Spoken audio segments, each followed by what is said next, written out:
मैं doctor Sanjay Kumar Singh, assistant professor, department of commerce, Ghatshila college, Ghatshila. आज हम लोग यूजी सेमेस्टर 3 के management principles and application subject के स्टाफिंग चैप्टर पे चर्चा करेंगे। मैनेजमेंट के विभिन्न कार्यों में स्टाफिंग एक महत्वपूर्ण कार्य है। अभी तक हम लोग प्लानिंग, ऑर्गेनाइजेशन इत्यादि पर चर्चा कर चुके हैं। आज हम लोग की चर्चा स्टाफिंग यानी नियुक्तियां इस पे होगी। स्टाफिंग प्रबंधकीय कार्यों में सर्वाधिक महत्वपूर्ण माना गया है।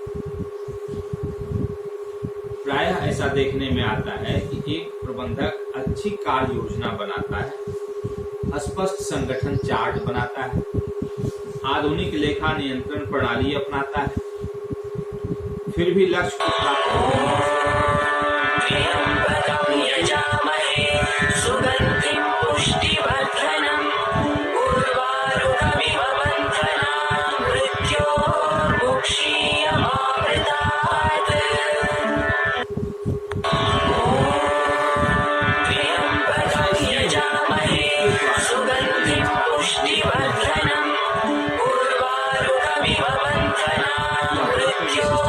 के लिए उपयुक्त व्यक्ति की नियुक्ति कर सकता है, नहीं कर सका होगा, और न ही कर्मचारियों को अभिप्रेरित कर सका होगा। इसके विपरीत बहुत सारे प्रबंधक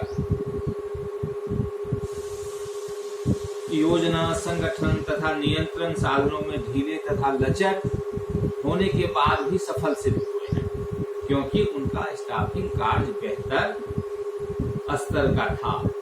अर्थात वे प्रत्येक जॉब को उपयुक्त व्यक्ति,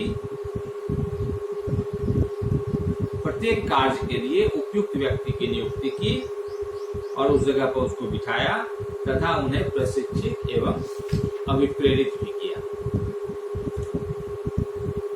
इस दृष्टि से हम देखते हैं कि यह काफी महत्वपूर्ण होता है।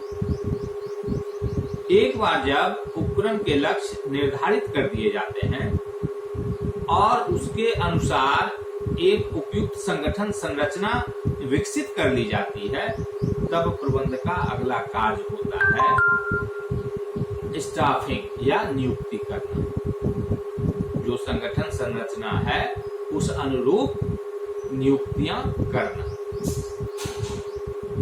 प्रारंभ में तो स्टाफिंग संगठन संरचना में ही सम्मिलित की जाती थी। ये जो स्टाफिंग था ये अलग से नहीं होता था, संगठन संरचना में ही इसको सम्मिलित किया जाता था। परंतु अब यह प्रबंध का एक अलग कार्य माना जाता है। वास्तव में उपक्रम के बढ़ते हुए आकार, टेक्नोलॉजी के विकास तथा मानवीय व्यवहार में बढ़ती हुई दिन ब दिन की जटिलताएं स्टाफिंग कार्य को प्रबंध का एक महत्वपूर्ण कार्य बना दिया है।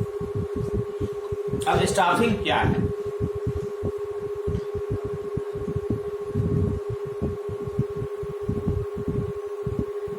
कुंज एवं डोनल के शब्दों में स्टाफिंग से आशय संगठन संरचना के ऐसे प्रबंध से है जिसमें कर्मचारियों के उपयुक्त एवं प्रभावी चयन, मूल्यांकन तथा विकास द्वारा उन्हें संगठन में उचित भूमिकाएं निभाने योग्य बनाया जाता है।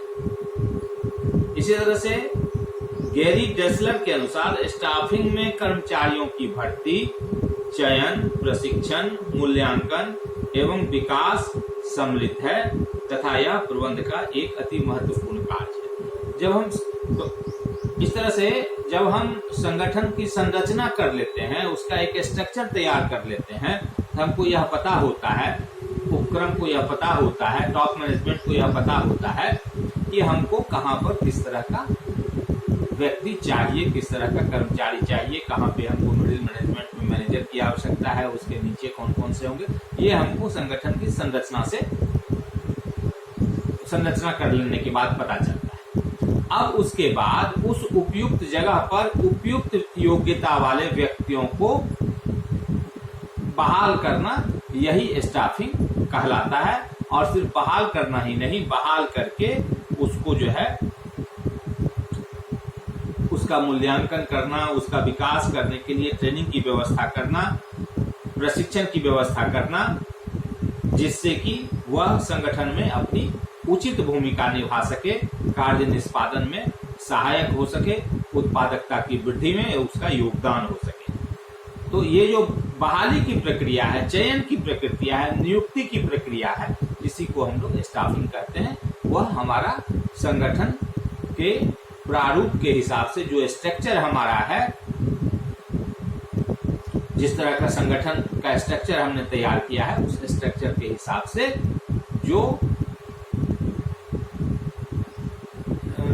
जितने लोगों की और जिस तरह के लोगों की आवश्यकता हमको होती है, उस तरह के लोगों को, उस तरह के योग्यताधारी को नियुक्त करना, यही स्टाफिंग का कार्य होता है। जैसा कि कुंज, ओडोनेल, डेसलर इत्यादि की परिभाषा से यह स्पष्ट हो रहा है कि हम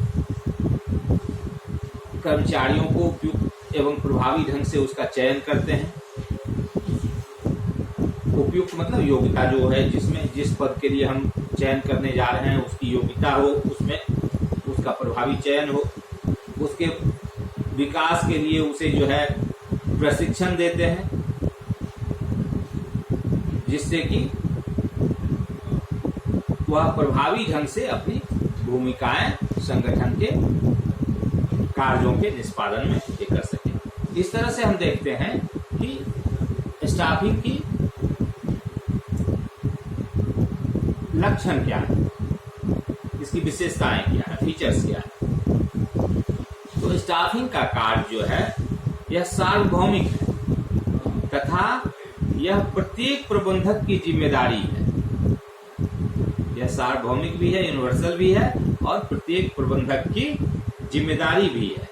बड़े उपक्रमों में लाइन मैनेजर्स यह कार्य पर्सनल डिपार्टमेंट की सहायता से तथा परामर्श से संपन्न करते हैं। बहाली की जो यह प्रक्रिया है यह सीधे नहीं होती है। बड़े उपक्रम में यह जो है, इसके लिए एक पर्सनल डिपार्टमेंट होता है जो विशेषज्ञ होता है, और उसकी सहायता और उसके परामर्श से हम संगठन संरचना के अनुरूप आवश्यक व्यक्ति की, कर्मचारी की, उसकी योग्यता के अनुसार उसकी बहाली करते हैं, इस कार्य को संपन्न करते हैं। दूसरा, स्टाफिंग का कार्य सभी स्तरों पर किया जाता है, टॉप लेवल मैनेजमेंट पे, मिडिल लेवल मैनेजमेंट पे और लोअर लेवल मैनेजमेंट पे। संचालक मंडल तथा मुख्य कार्यकारी अधिकारी, सीईओ, मुख्य कार्यकारी अधिकारी, चीफ एग्जीक्यूटिव ऑफिसर का चयन, मुख्य कार्यकारी अधिकारी द्वारा विभागीय प्रबंधकों का चयन। पहले जो है संचालक मंडल जो होता है, बोर्ड ऑफ डायरेक्टर्स जो होता है, वह सीईओ की नियुक्ति करते हैं, चयन करते हैं। फिर उसके बाद सीईओ जो है, मुख्य कार्यकारी अधिकारी जो होता है, उनके द्वारा विभागीय प्रबंधक जो होते हैं, डिपार्टमेंटल मैनेजर जो होते हैं या लाइन मैनेजर जिसको हम बोल सकते हैं, उनका चयन किया जाता है तथा विभागीय प्रबंधकों द्वारा अधीनस्थ प्रबंधकों का चयन एवं स्टाफिंग किया जाता है। सबसे बड़े मतलब संचालक मंडल जो है सो सीईओ का करते हैं। फिर सीईओ मिडिल लेवल के मैनेजर की बहाली करते हैं, और मिडिल लेवल के मैनेजर्स जो हैं वह अपने अधीनस्थों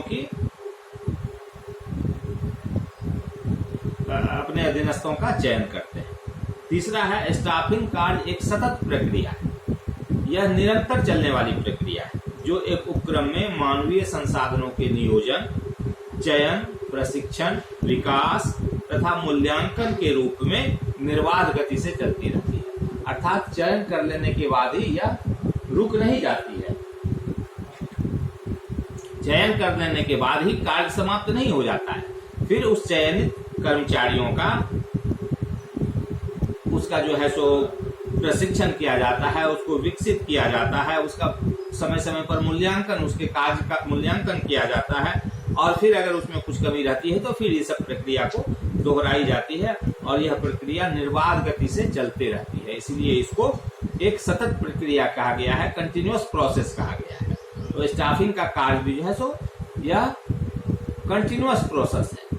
चयन में भी जो है सो अभी हम जिसको चयन करके लाए, कुछ दिन के बाद उसमें से कुछ लोग रिजाइन करके चले जाएंगे, कुछ नए की आवश्यकता होगी, तो यह चयन की प्रक्रिया भी लगभग चलते रहती है।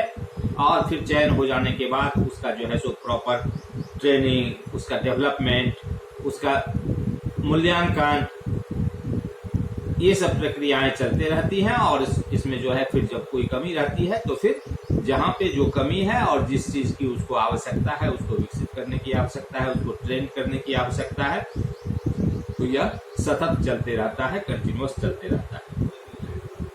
चौथा है, स्टाफिंग कार्य पूरी तरह से विवर्गीय विभाग को नहीं सौंपा जा सकता है।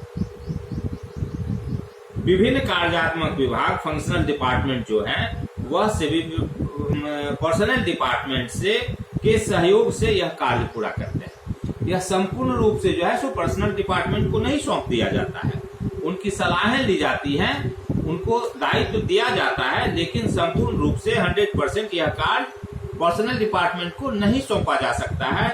इसमें जो है इसका जो है फंक्शनल डिपार्टमेंट जो है, विभिन्न तरह का जो फंक्शनल डिपार्टमेंट है, जैसे प्रोडक्शन डिपार्टमेंट है, परचेज डिपार्टमेंट है, मार्केटिंग डिपार्टमेंट है, तो ये जो फंक्शनल डिपार्टमेंट जो है इसके सहयोग से ही पर्सनल डिपार्टमेंट उस कार्य को पूरा करता है। कि कोई नई नियुक्ति करनी है तो वह ठीक है पर्सनल डिपार्टमेंट के द्वारा की जाएगी, लेकिन उसमें इन्वॉल्वमेंट उस संबंधित फंक्शनल डिपार्टमेंट का भी रहेगा, उसके सहयोग से ही। ऐसा नहीं कि उस डिपार्टमेंट को, जिस डिपार्टमेंट के लिए हम कर्मचारी नियुक्त कर रहे हैं, उस डिपार्टमेंट को इग्नोर करके और पर्सनल डिपार्टमेंट सारी प्रक्रिया को अपना लेगा, ऐसा नहीं होता है। बल्कि पर्सनल डिपार्टमेंट उस संबंधित जो फंक्शनल डिपार्टमेंट है उसके सहयोग से इस कार्य को पूरा करते हैं, जिस डिपार्टमेंट में की रिक्वायरमेंट होती है लोगों की, कर्मचारियों की।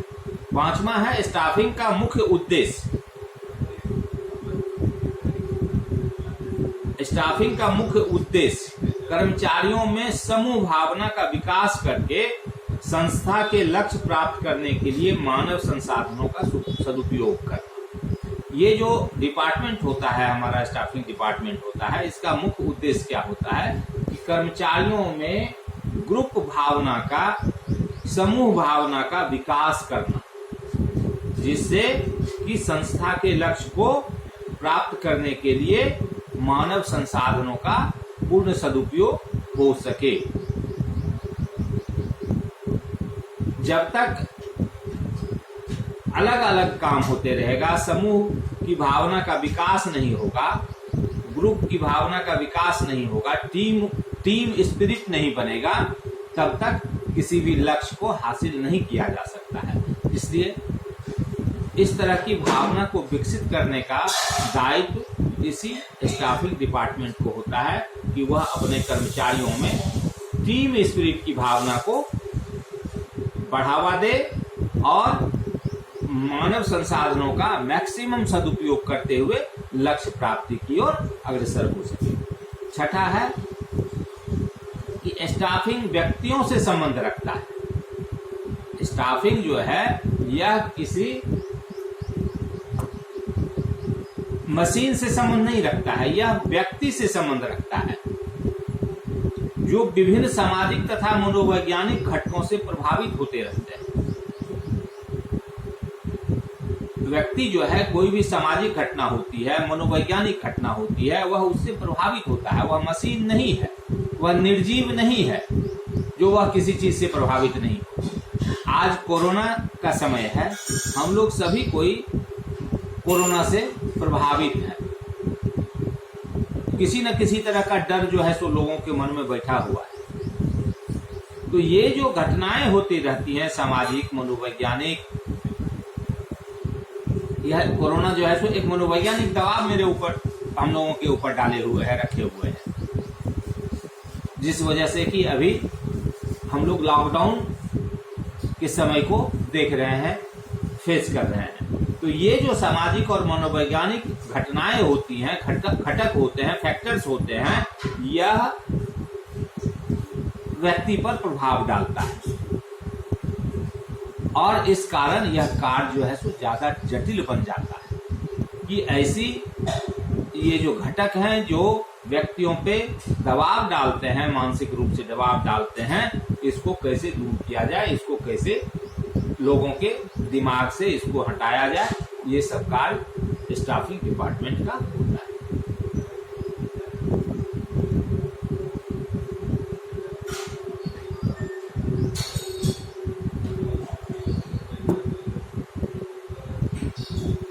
अब है कि नेचर ऑफ स्टाफिंग क्या है, स्टाफिंग की प्रकृति क्या है, नेचर क्या है, इसका स्वभाव क्या है।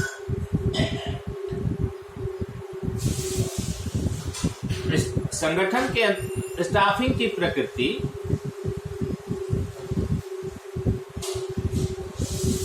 इसका जो नेचर होता है वह स्टाफिंग कार्य को संगठन कार्य का भाग नहीं मानकर, स्टाफिंग का जो कार्य होता है इसको संगठन का कार्य का भाग नहीं मानकर उसे प्रबंध का एक पृथक तथा स्वतंत्र कार्य मानने को विवश करती है। अर्थात ये जो स्टाफिंग इसका जो नेचर होता है वह क्या होता है कि इसको हम संगठन का कार्य नहीं मानते हैं। अभी का जो ये है समय चल रहा है इसमें स्टाफिंग कार्य को संगठन का कार्य नहीं मानकर उसे प्रबंध का एक अलग कार्य माना जाता है। पहले इसको हम ऑर्गेनाइजेशन के अंतर्गत ही लेते थे, संगठन कार्य के अंतर्गत ही बहुत पहले इसको रखा जाता था, लेकिन अभी के वर्तमान समय में इसको संगठन का कार्य नहीं मान करके प्रबंध जो है इसको एक अलग कार्य मानता है तथा स्वतंत्र कार्य मानता है और मानने को विवश होता है। इसलिए कि सिर्फ संगठन के माध्यम से हम अपने कर्मचारियों को, अपने वर्कर्स को के उत्पादकता को उस सीमा तक नहीं बढ़ा सकते हैं जब तक कि हम स्टाफिंग के द्वारा समय समय पर विभिन्न कार्य नहीं करते रहे। संगठन के अंतर्गत सिर्फ हमारे पास एक स्ट्रक्चर है, उस स्ट्रक्चर में कहाँ कौन आदमी चाहिए उसको दे देने मात्र से प्रबंध का उद्देश्य पूरा नहीं होता है। प्रबंध का उद्देश्य है लक्ष्य प्राप्ति के लिए ये जो स्ट्रक्चर के हिसाब से हर जगह पे जो व्यक्ति दिए गए हैं उस व्यक्ति को प्रशिक्षित करना, उसके मनोबल को ऊंचा उठाना, उसको विकसित करना और उसके मूल्यांकन के द्वारा उसकी कमियों को उजागर करके उसको पुनः जो है सो प्रक्रिया को दोहराना जिससे कि उसकी उत्पादकता में वृद्धि हो सके। अब इसके नेचर के लिए हम कई एक तर्क दे सकते हैं जो इसका नेचर क्या है। पहला है संगठन के अंतर्गत विभिन्न प्रबंधकों की भूमिका की संरचना प्रस्तुत की जाती है, परंतु स्टाफिंग में आवश्यकता अनुसार वे भूमिकाएं योग्यतम व्यक्ति को सौंपी जाती है तथा उन्हें संगठन में उपयुक्त पदनाम प्रदान किया जाता है, उपयुक्त पदनाम दिया जाता है, पोजीशन दिया जाता है।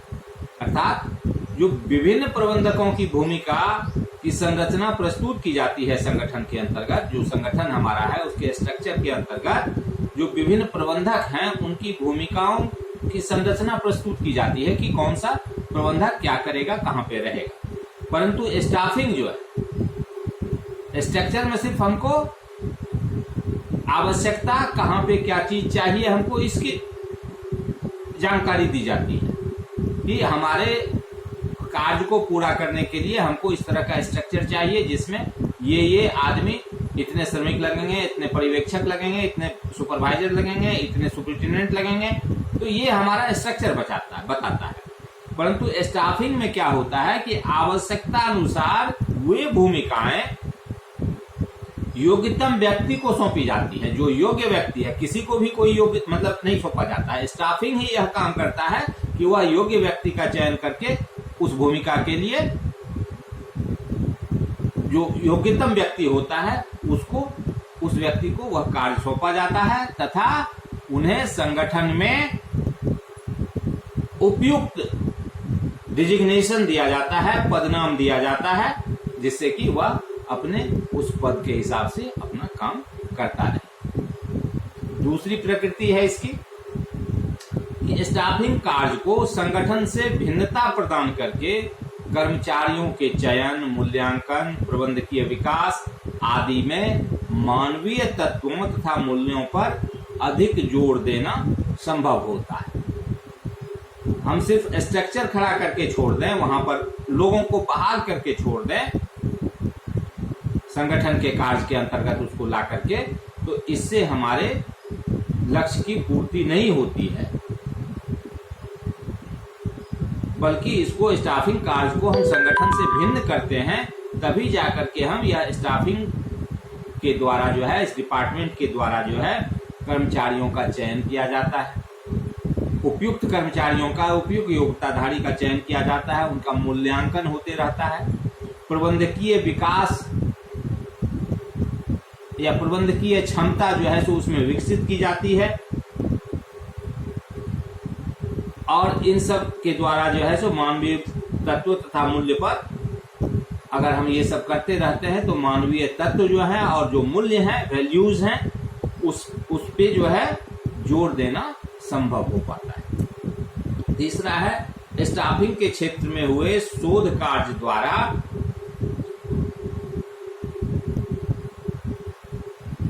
इसके नवीन सिद्धांत विकसित हुए हैं तथा ज्ञान और अनुभव में वृद्धि हुई है। दिन रात रिसर्च होते रहता है, तो स्टाफिंग के क्षेत्र में भी जो रिसर्च हुआ है उसके द्वारा, उस शोध कार्य के द्वारा कई एक नवीन सिद्धांत, नए नए जो है सो थ्योरीज विकसित हुए हैं और ज्ञान और अनुभव में भी वृद्धि हुई है। चौथा है स्टाफिंग कार्य को पृथक किए जाने पर ही प्रबंधक अब अपने विभागों में योग्य एवं कुशल व्यक्तियों की नियुक्ति कर विभिन्न पदों को भरना अपनी जिम्मेदारी मानने लगे। पूर्व में वे इसे पर्सनल डिपार्टमेंट की जिम्मेदारी मानते थे।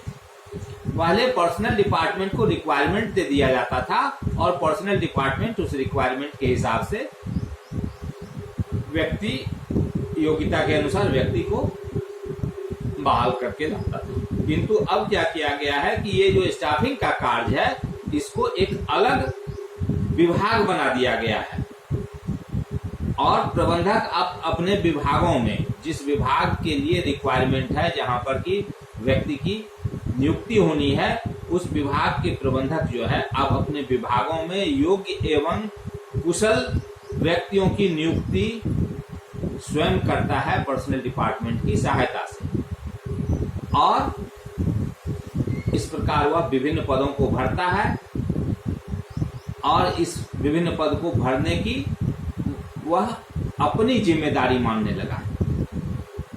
पहले इसे सभी वर्गीय डिपार्टमेंट ही इस जिम्मेदारी को पूरा करते थे। इस प्रकार आधुनिक समय में स्टाफिंग कार्य संगठन में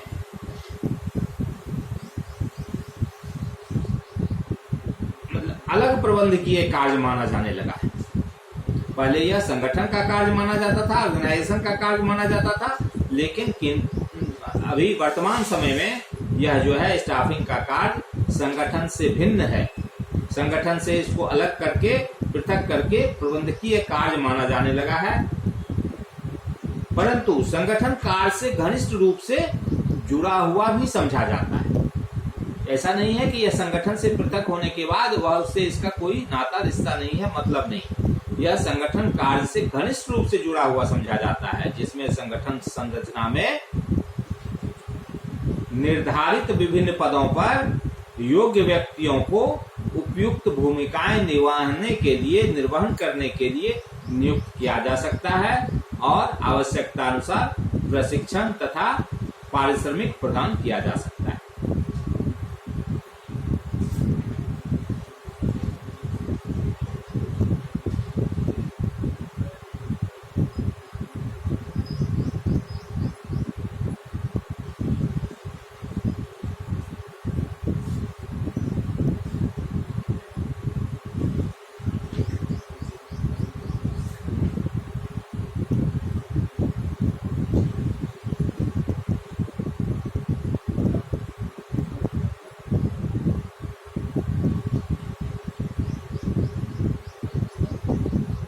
थैंक यू।